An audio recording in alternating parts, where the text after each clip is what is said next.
She'd been talking about her best friend from college, and one day she called me over to her computer to show me Kara's website.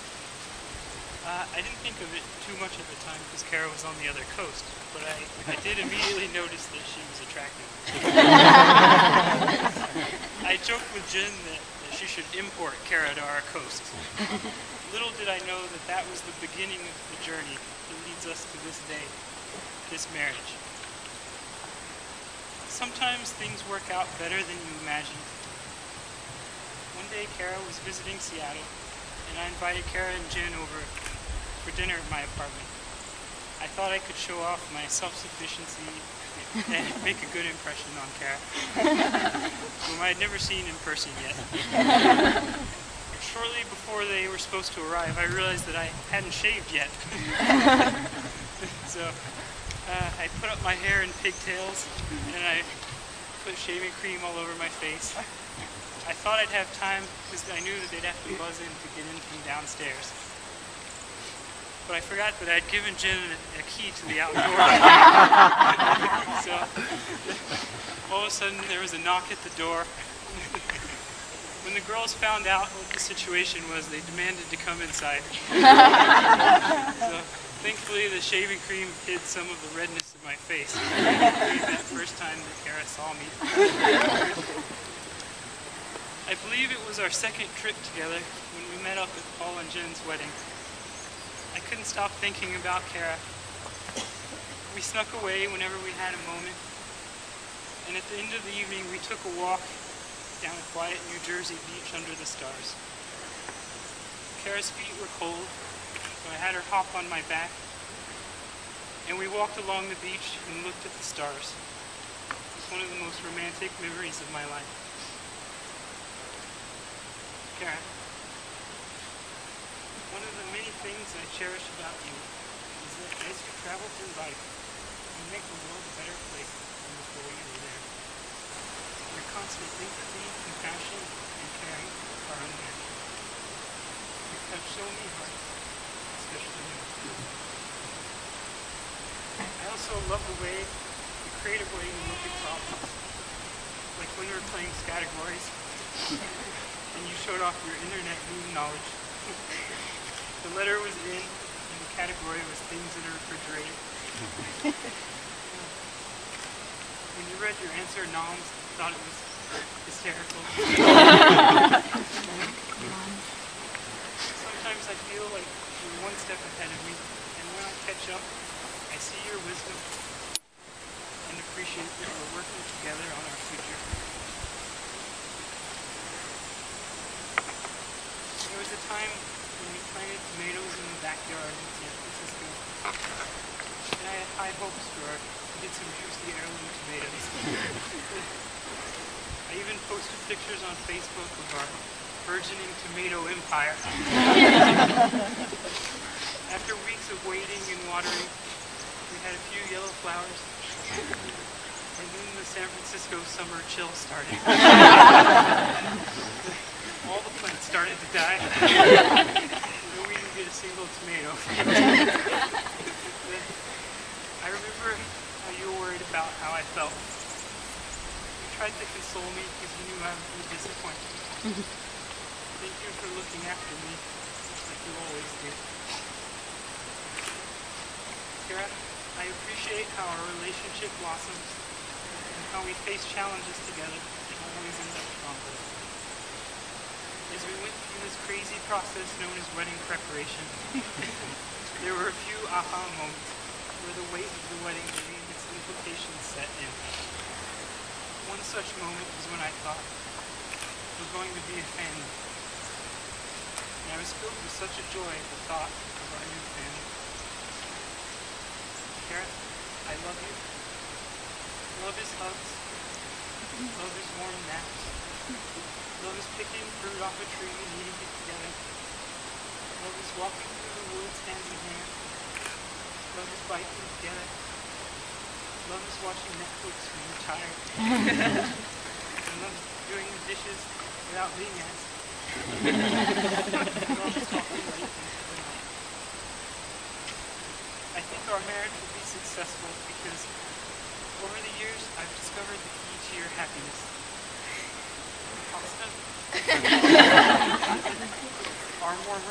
a warm cup of tea, and back massages.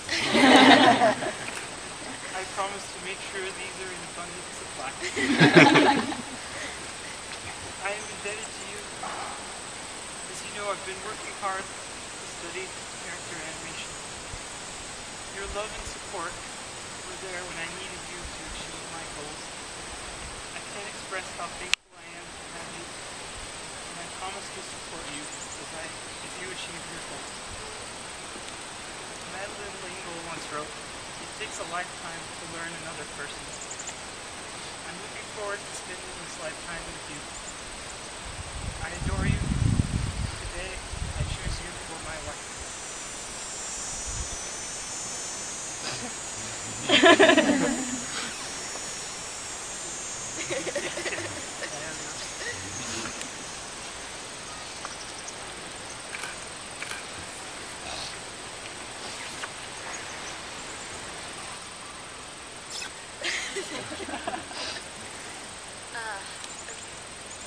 I don't know if I ever told you this story, but a long, long time ago, when we were just barely entering middle school, my cousins and I sat around a Ouija board and asked it an all-important question. The question was, who is Kara's one true love?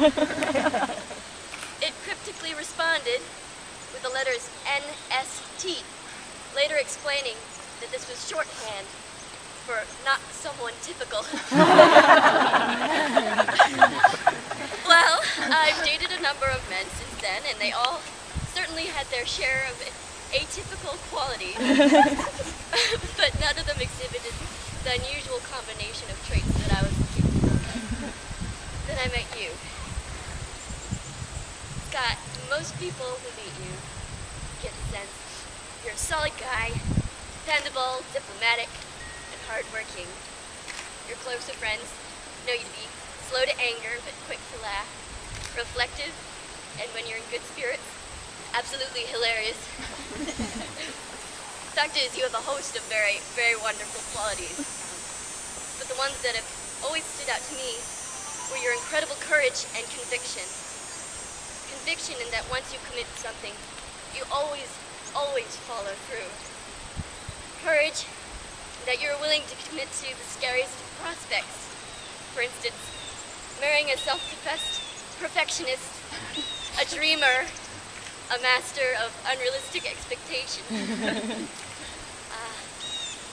that has, from the start, it wasn't clear to me what a lasting love looks and feels like. But you stood by me when I complained to you about all the ways you weren't exactly like me. And you stood by me when I explained to you all the ways that the reality of marriage kind of terrifies me. And though you knew I'd say yes to a proposal, 2 years in to our relationship, you waited just to be sure you didn't pressure me into something I wasn't completely ready for. I'm really glad you did that, because now I know exactly what I'm getting into. Just how fortunate I am.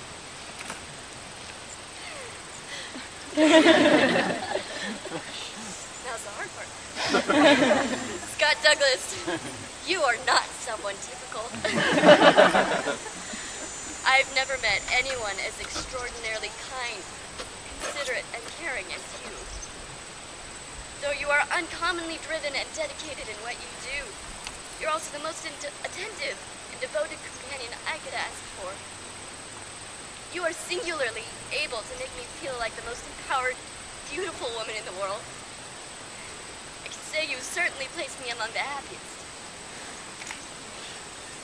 Alright, next paragraph.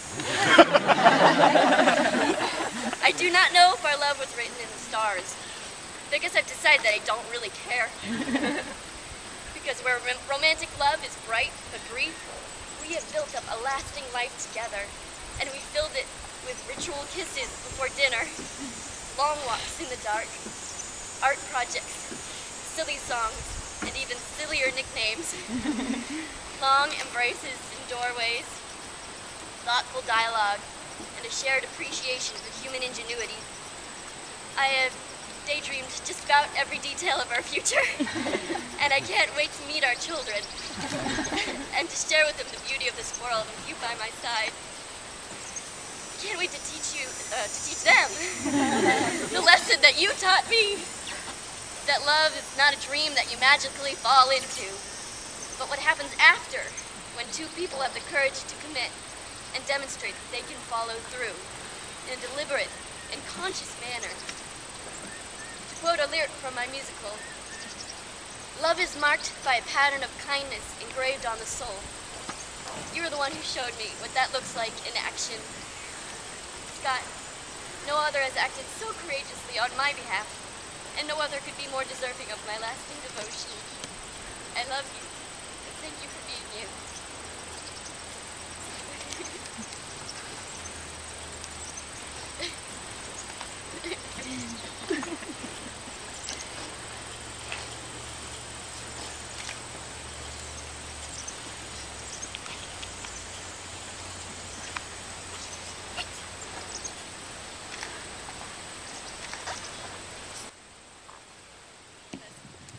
The scripture reading that Scott and Kara have chosen is 1 Corinthians chapter 13, verses 1 through 3.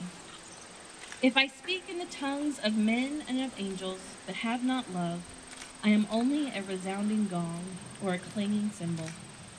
If I have the gift of prophecy and can fathom all mysteries and all knowledge, and if I have a faith that can move mountains, but have not love, I am nothing. If I give all I possess to the poor and surrender my body to the flames, but have not love, I gain nothing. As Scott and Kara stand before this company, we remember the wedding in Cana of Galilee, when Jesus performed his first public miracle and demonstrated that the wedding feast was a sign of God's reign of love. In that story, the wedding comes to represent the union of Christ and the church. And from this metaphor, we are led to a profound conclusion. Love, when in its fullest expression, is so great that it can not only bring individuals together, but unite entire peoples with the true spirit of the divine. Christians are not alone in this belief.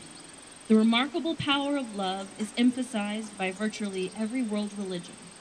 It is the great common axis around which they all revolve. But this should come as no surprise, given that humankind has always feasted on the idea of giving and receiving that great emotion. Since the dawn of man's awareness, our obsession with love has been reflected in our paintings, books, poetry, music, and philosophy. In terms of importance, love is said to trump wisdom, intelligence, acts of charity, and even faith itself. Despite this fact, philosophers across the ages have been posing the same question again and again. What exactly is love? Many imagine it to be a force to be reckoned with, one whose appearance signals an instant turning of the tables. But Corinthians suggests otherwise. Love is not loud and resounding like a clanging cymbal. It does not shake the earth or move mountains upon its arrival, and it does not burn bright and hot for all to see. No, love is the whisper of an idea that unpretentiously slips inside of us, often without us even noticing. Once it has made its home beneath our skin, it slowly works to turn our hearts like water into wine. Under love's influence, our souls are fortified, our cup of life grows fuller and sweeter, and we ourselves become vessels of joy and gratitude. We churn with the desire to give and care for others, and thus does our mutual affection sustain more than just each other, but the entire world.